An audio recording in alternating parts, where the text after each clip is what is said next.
ಜನಪ್ರಿಯ ನ್ಯೂಸ್ಗೆ ಸ್ವಾಗತ. ನಾನು ಹೊನ್ನೂರು ಸ್ವಾಮಿ ತುಂಬರಗುದ್ದಿ.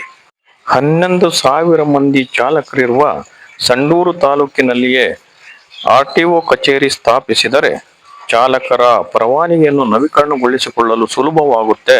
ಹಾಗಾಗಿ ಸಂಡೂರಿನಲ್ಲಿಯೇ ಆರ್ಟಿಒ ಕಚೇರಿಯನ್ನು ಸ್ಥಾಪಿಸಬೇಕೆಂದು ದಲಿತ ಸೇನೆ ವತಿಯಿಂದ ಪ್ರತಿಭಟಿಸಲಾಯಿತು. ಬಳಿಕ ಮಾತನಾಡಿದ ದಲಿತ ಸೇನೆಯ ತಾಲೂಕು ಘಟಕದ ಅಧ್ಯಕ್ಷರಾದ ಮಲಿಯಪ್ಪ ವೈಟಿಜಿಯವರು ಮಾತನಾಡಿ, ಸುಮಾರು 300 ಕಿಲೋಮೀಟರ್ ದೂರವಿರುವ ಗುಲ್ಬರ್ಗಕ್ಕೆ ಹೋಗಿ ಚಾಲನಾ ಪರವಾನಗಿಯನ್ನು ನವೀಕರಣಗೊಳಿಸಿಕೊಂಡು ಬರುವ ಅಗತ್ಯವಿಲ್ಲ.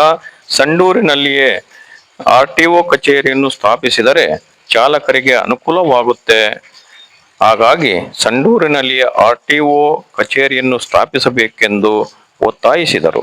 ಮನವಿ ಪತ್ರ ಸ್ವೀಕರಿಸಿದ ಉಪತಹಸೀಲ್ದಾರರಾದ ಶಿವಕುಮಾರ್ ಅವರು ಮಾತನಾಡಿ, ಸಂಬಂಧಪಟ್ಟ ಅಧಿಕಾರಿಗಳಿಗೆ ಕೂಡಲೇ ಕಳಿಸಿಕೊಡಲಾಗುವುದು ಎಂದು ಭರವಸೆ ನೀಡಿದರು. ಬಳಿಕ ಮಾತನಾಡಿದ ಹೊಸಹಳ್ಳಿಯ ತಾಯಪ್ಪನವರು ಮಾತನಾಡಿ, ಜರೂರಾಗಿ ಆರ್ಟಿಒ ಕಚೇರಿಯನ್ನು ಸಂಡೂರಿನಲ್ಲಿ ಸ್ಥಾಪಿಸದಿದ್ದರೆ ಉಗ್ರ ಹೋರಾಟ ನಡೆಸಲಾಗುವುದು ಎಂದು ಎಚ್ಚರಿಕೆ ನೀಡಿದರು.